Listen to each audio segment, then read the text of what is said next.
Hello, what's up mga lods? Nandito na naman ako. So meron tayong biniling bagong action camera. So ito ang DJI Osmo Action 4. So quick review lang to mga lods. Hindi kasi tayo expert sa mga action camera, pero gusto ko lang kayo bigyan ng idea dito sa aking nabili na ito, DJI Osmo Action 4 Adventure Combo pala to mga lods. So meron din silang standard na version. Pero yung standard version kasi wala siyang yung charging hub. Isa lang yung battery niya. So parang binili mo lang yung unit, no, yung action camera na sinamahan lang ng charger. So game, quick review lang to, no, ko. Pakita ko lang sa inyo kung ano ang laman ng Adventure Combo. So unang-una nga pala, GoPro talaga yung gusto ko bilhin nun mga lods, no, kasi siya yung pinakakilalang brand na pagdating sa action camera eh. Kaso nakakita ko to, si DJI Osmo Action 4, pinanood ko yung mga reviews niya sa YouTube. So nakita ko na mas halos pares lang naman sila ng specs tsaka kakayanan. May kanya-kanya naman sila na lamang. So may lamang si GoPro sa ganito, lamang si DJI Action 4 sa ganito. Pero mas nadaig pa rin si Action 4 para sa akin eh. So bakit nga ba? So buksan natin, no. So tara. Si Adventure Combo ay may mga kasamang accessories, guys.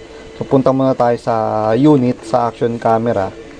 Ito, magkaiwalay siya. Yan, lagay muna natin yan dyan. So actually nabuksan ko na to, guys eh. Siyempre ite-testing natin, di ba? Pagkabili natin. Punta muna tayo sa unit. Yan. Itong si DJI Osmo Action 4. So guys, first time ko lang magkaroon ng DJI Osmo Action 4, no. So meron tong Action 3, Action 2. Yan. So first time ko lang magkaroon nitong DJI Action camera. Actually, fan din ako ng DJI kasi dun sa drone. So, nagkaroon din ako ng drone nun. May mga Phantom series, mga ganun. So, nagdo-drone din ako dati, guys. Kaya, alam kong, subok na tong si DJI na. So, pagdating pa lang sa battery, guys, sobrang kunat nito ni DJI, no? Subok na subok to. Ang kanyang unit, guys, ay waterproof. So, sabi dito sa specs niya, hanggang 18 meters nalalim sa tubig, no, kapag nilublob nyo, no. Ayan. So dual rin siya, dual screen. So touch screen yan both. So yung kinagandahan dito sa iba kasi yung front na niya, front screen niya. So hindi yung touch screen yung front screen dun sa ibang mga action cam. So pagdating naman dito kay DJI Osmo Action 4, yung front screen niya, touch screen na rin yan. So, tanggalin na natin to. Ito si Action 4, guys, ay merong hanggang 4K resolution. Pero pagdating naman sa motovlogging, guys, so gagamitin ko naman sa motovlogging. Si GoPro nga pala ay may 5.3K resolution. Pero aminin na natin, pag gagamitin naman natin siya sa motovlogging, hindi naman natin kailangan ng ganong kataas na resolution eh. So, ang importante kasi sa atin, guys, yung pagka-wide niya sa motovlogging to, so pagka-wide niya, so yung tagal ng battery, so isa na yon, number 1. Kapag gumagamit ka kasi ng higher resolution, so mas malakas kumain ng battery. So kung pang motovlogging lang kasi to, guys, so maximum na yung 2.7K resolution para tumagal ng 1 hour and 30 minutes yung battery mo. Pero kung 1080p, so katulad ko, 1080p ang lagi kong ginagamit kung pang pang araw-araw na biyahe ko. So 1080p maganda para tumagal siya ng 2 hours and 30 minutes, so mga ganun. Pero kung kayo magbablog talaga, gamitin nyo yung 2.7K or 4K resolution. Pero bihira lang naman natin gamitin yung 4K resolution. Siguro kung mga party lang or mga ganun, gagamitin nyo sa mga party, birthday, weddings, siguro yun pwede. 4K resolution, no? Mga 30 minutes mo lang gagamitin. Kasi malakas magpa-drain ng baterya yung 4K higher resolution. Tapos, malakas din magpainit yon ng unit. Okay.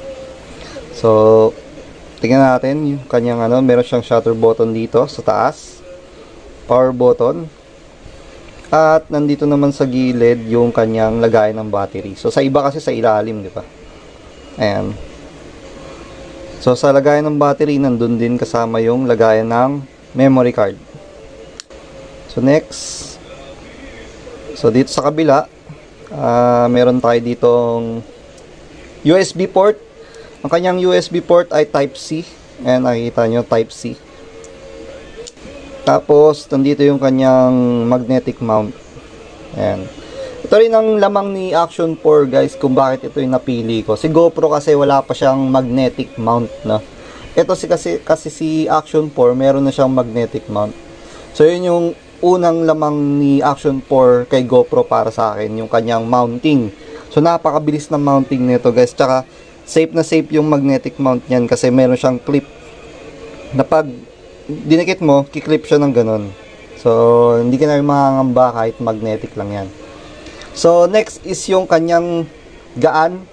Mas magaan to kaysa sa GoPro na base sa aking research, ang GoPro ay merong 153 at ito ay tumitimbang ng halos 145 lang, guys. So, lagyan natin ng battery. So, wait lang. Check muna natin bago natin. Itong kabila. Uy, paano ba buksan?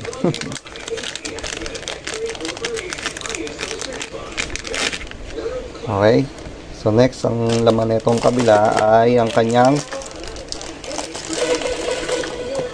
play.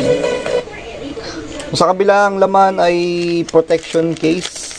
Ayan. Meron siyang protection case. Tapos, ito, yung kanyang magnetic mount. And dalawang kasama niya.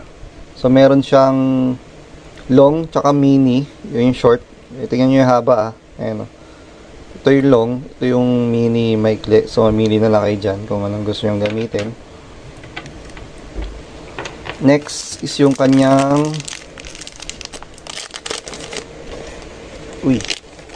ano ang tawag dito?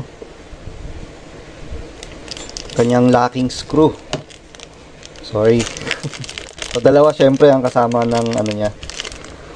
Syempre dalawa yung locking screw niya. Syempre, dalawa yung niya magnetic mount niya. Ayan.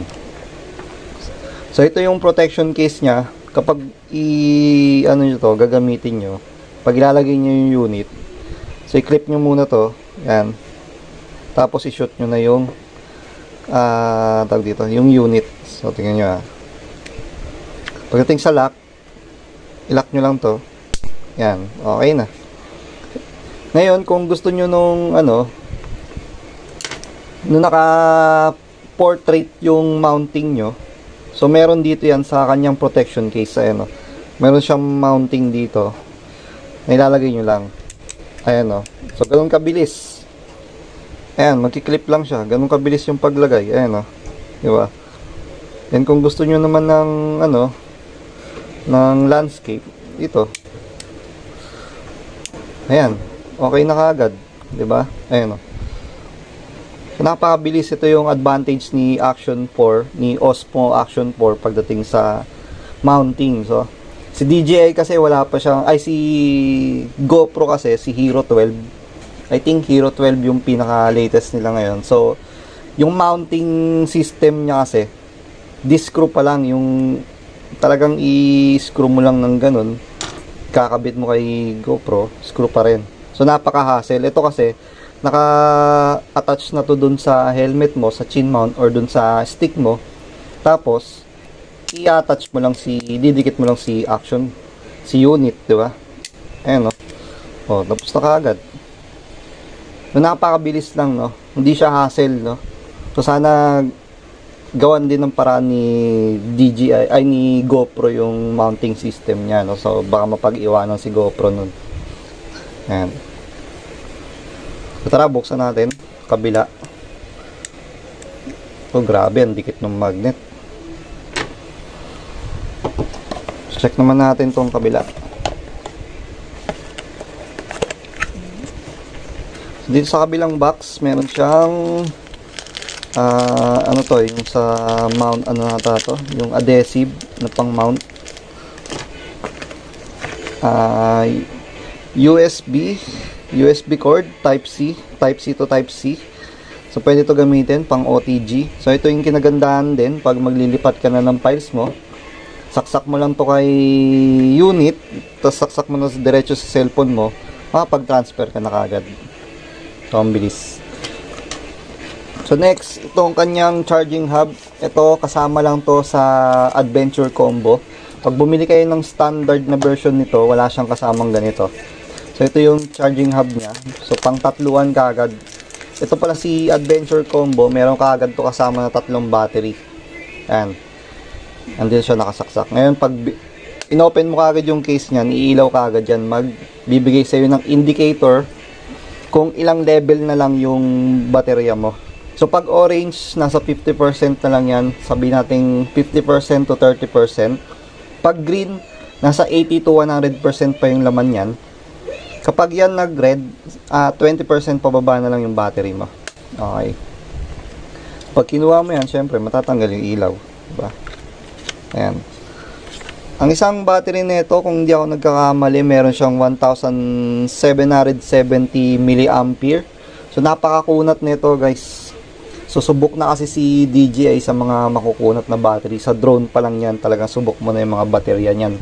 Sa isang lipad mo nga ng drone na yun tumatagal pa ng 30 minutes yung mga baterya nun, di ba? Alam naman natin na malalakas kumain yung mga motor, no? Yung mga motor ng LEC, di ba? Malalakas kumain ng battery. Pero nagagawa nila ng paraan na yung mga drone nila tumatagal ng mga 30 minutes, 45 minutes, grabe. So ito, sinubukan ko na 2.7K resolution, halos nasa 60 FPS pa yon.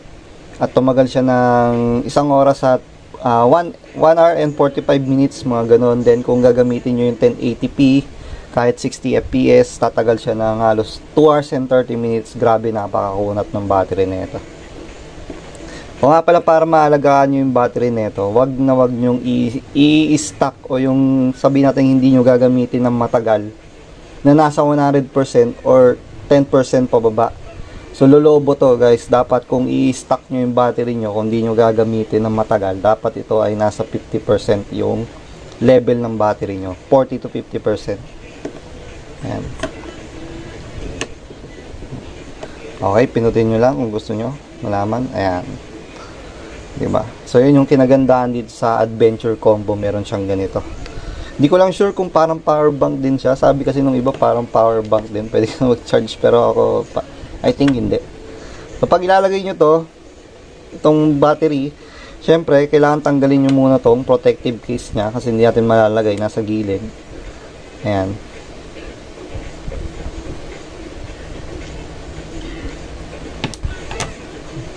Tapos, click, tapos parang hold click sa slide. Ayan. Ganoon natin.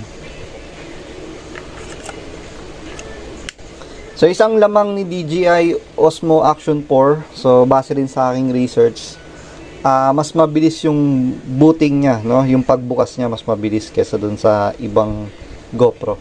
So, pagka-pindot nyo, ayan, on na kagad. Ayan. Hop. SD card, speed slow. Peke kasi yung SD card ko So, dito guys, kay Action 4, meron siyang ultra wide, then wide.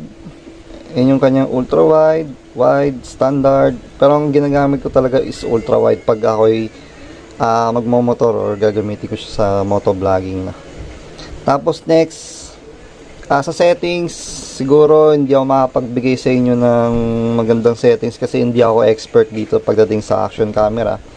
So pagdating naman sa kanyang stabilization, so grabe, napaka-stable ng kuha nito, guys. Meron siyang tinatawag na rock steady. Ayan, rock steady. So meron din siyang rock steady plus. Kaso medyo mazo-zoom in yung kanyang kuha. Meron din horizon balancing. So ano lang siguro mazo-zoom. So doon na tayo sa rock steady. Ayan, grabe, sobrang smooth ng kuha nito. And kung gusto nyo rin ng loop recording, pwede nyo ilagay sa 5 minutes kung kayo nagtitipid, o 20 minutes, kasi ginagamit to para hindi mapuno yung SD card nyo, di ba, habang kayo tumatakbo. Gusto nyo rin 1 hour para naglo-loop, pero ako ilalagay ko na lang sa max. Then next is yung kanyang, and nag-auto-rotate din siya, guys. Ayan, di ba, kung mahilig kayo sa reels, so tamang-tama rin sa inyo tong camera na to. Samahan nyo pa ng mounting na pwede siyang pang portrait, di ba? Ayan, tulad nung pinakita ko sa inyo kanina na mounting, di ba, pang portrait. So kung mahilig kayo mag-reels na ginagamitan lagi ng portrait na video, so goods na goods to, guys. Ganda. So pwede rin, guys, na pagsabayin nyo yung screen, harap at likod. Ako, pinatay ko kasi yung isa. Pero kung gusto nyo ilipat lang sa harap, slide nyo lang pa angat na yun. Yan, di ba? So, patay na yung kabila. Mag-i-screen lock na yung kabila. So, yan kasi tipid yung battery. Kailangan isa lang gagamitin nyo. Ayan. Yan, o. Di ba? Napaka-stig. Ayan. So, next, yung kanyang built-in na speaker. Testing natin. Meron ako niyan. O, yun, o. Grabe yung lakas. Malakas yung built-in speaker niya, no? So mamaya testing din natin yung audio. Lagay natin pagkabang tayo nagmomotor. Yan. Testing natin mamaya yung kanyang audio, yung kuha niya, stabilization sa umaga, kuha niya sa gabi, tapos yung kuha niya habang umuulan. So test natin, papakita ko sa inyo yun, guys.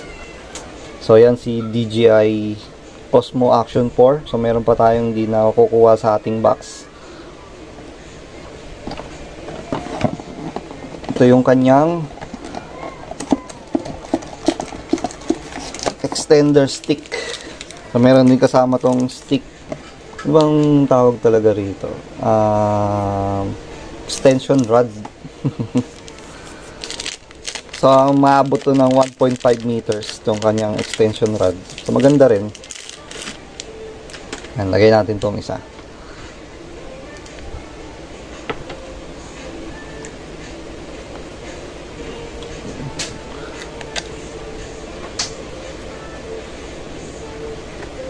So ito yung kinagandahan ng kanyang magnetic mount, no. Talagang lalagay mo lang siya na kaagad na ganyan, no. O yan, okay na. Naka-mount na, di ba? Unlike sa iba na hirapan ka pa na mag-screw. Pag tatanggalin mo, hindi mo natatanggalin kaagad yung screw nito. Click mo lang, tapos ayan, tanggal. Di ba? So, kabit natin dun sa kanyang mounting, sa kanyang protection case. Mabilis lang din. Ayan.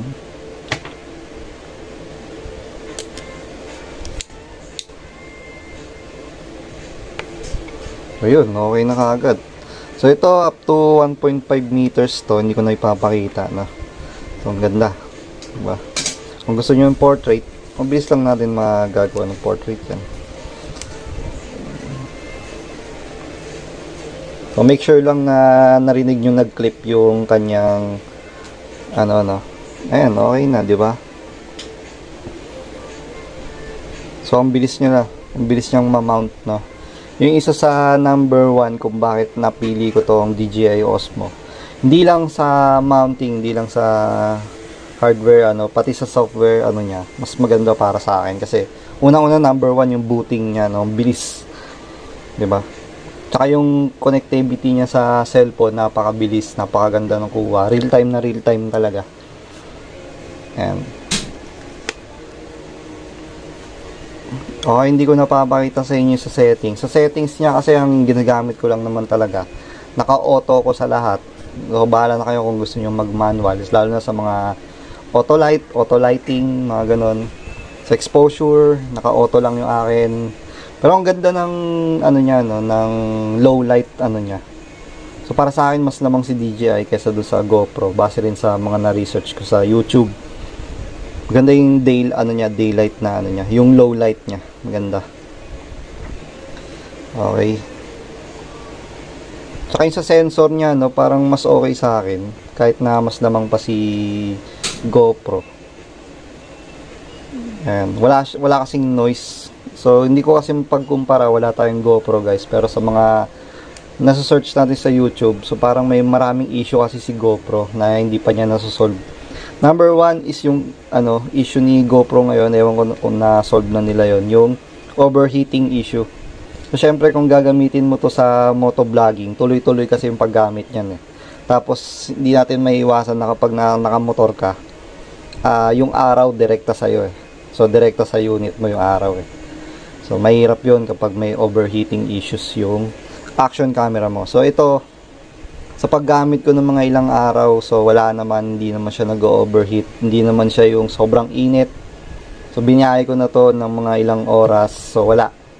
So, goods na goods. Ewan ko kung dahil bago pa. So, check natin kung sa mga susunod na araw kung mag-iiba. Pero ang ganda na ito sa motovlogging guys. Mare-recommend ko to. So, kahit mahal siya, kahit pricey, sulit naman yung quality niya. Bagay talaga sa presyo niya. So, sulit na sulit. Diba? So, napanood ko rin sa mga YouTube, sa mga ibang nagre-review nito. Ito talaga yung nire-recommend nila kesa dun sa mga GoPros. Ewan ko na lang dun sa mga 360. So, syempre, mas maganda talaga yon kung mahilig ka mag-reels doon ka sa 360 camera. Pero kung pang motovlogging, pang gano'n na daily use mo pang araw-araw, maganda to si Action 4 DJI Osmo. So, ito marirecommend ko sa inyo, no. So, meron naman to mga installment. Ang standard version nata nito is 22,000. Ito namang DJI Osmo Action 4 na Adventure Combo, nasa 28 to 29,000 yung pricing niya. And pwede nyo rin naman to kunin sa installment like home credit or credit card. So, mas maganda yun. So, test natin mamaya yung kanyang sa motor. So, tara! So, hello, what's up mga lods? So, game testing tayo ngayon. So, ang settings ko ngayon pala is 2.7K 60 FPS resolution. At tayo naka ultra wide. At ang scale natin ay 16.9, no? So, test natin, no? Ang gamit pala natin guys is NMAX. O yan, NMAX. Hindi sa akin yan, sa kuya ko. Hiram ko lang. Okay. Yeah.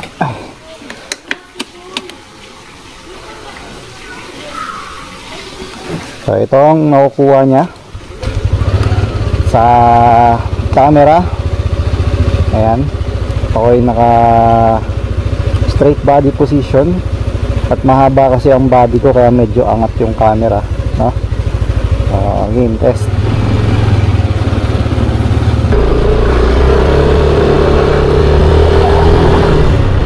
So ayan ang nakukuha niya, ultra wide.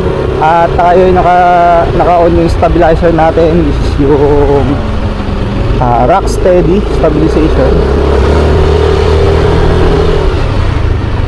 Ikot lang natin na isa, tapos okay. Napaka-stable na ang Rocksteady stabilizer nito guys.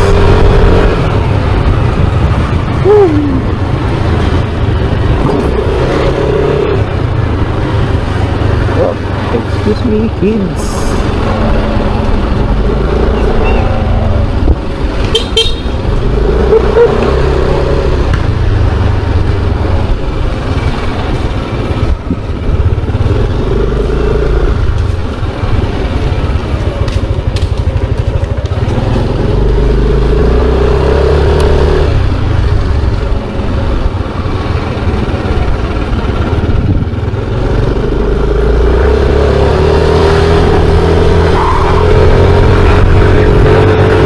Ito nga pala yung settings na lagi kong ginagamit guys, ultra wide, no? Sa ilang araw, no, na pagbili ko, ginamit ko na kaagad siya sa motovlogging, at ito na kaagad ang lagi kong ginagamit. So next natin si wide. Ito naman yung wide settings mga lods. Yung kung kanina ultra wide, ito naman wide lang. So medyo nabawasan yung kanyang pagka wide, no. Yung settings pa rin tayo. 2.7K 60 FPS resolution.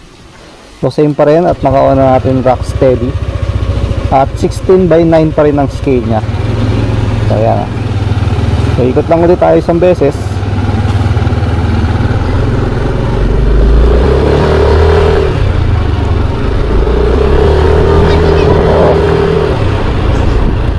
So itong dalawa yung pinaka gusto ko na, yung wide tsaka ultra wide. Siyempre kung tayo'y nagmo-motor at ginagamit natin siya sa motovlogging, siyempre gusto natin yung malawak yung nakukuha, diba? So straight body position pa rin ako dyan, guys. At grabe, napaka smooth na ang kanyang stabilization, no? Ayan. Hello mga kiddos. Okay.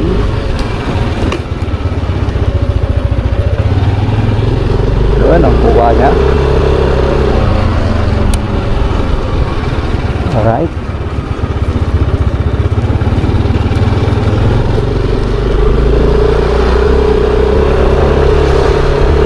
By the way guys, ako nga pala yung naka built-in microphone at wala akong ginagamit na external. So itong naririnig nyo na boses ko, built-in po ito. Built-in microphone lang to mga lodi. Naka-on na rin pala ang ating wind noise reduction, no? Hindi natin sure kung, so first time ko pa lang to ma-try yung kanyang no,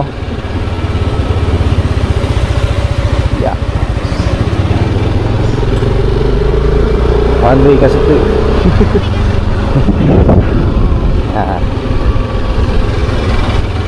So guys, ito naman yung kanyang portrait mode. So ayan, kung mapapansin nyo, nakatayo yung ating camera, naka portrait. So maganda to sa mga mahilig gumawa ng mga reels video, di ba? Kasi kung gagawa ka ng reels sa Facebook or yung pang TikTok, so mas maganda kasi doon naka-portrait guys di ba? Kung may kinukuhanan kayo na magagandang lugar, so ito ready ka agad to, no? I-portrait nyo lang. So try na natin umikot, no? So mabilisan, dito na tayo dumaan, di ba? Para na makita nyo kasi maganda to yung pang reels. So the best talaga to gamitin guys sa sa mga mahilig mag-reels, no? O gumawa ng mga TikTok na video. Okay. So napakabilis kasi install nito ni DJI Osmo 4. So kung gusto niyo kagad magpalit ng landscape, so dahil dun sa magnetic mount niya. Tapos kung kayo naman naka-landscape, gusto nyo kaagad na gawing portrait, so napakabilis lang. Kumbaga detach nyo lang, tapos kabit agad, diba? Hindi nyo na kailangan pantanggalin yung yung screw, yung locking screw nya, hindi nyo na kailangan tanggalin. So yun.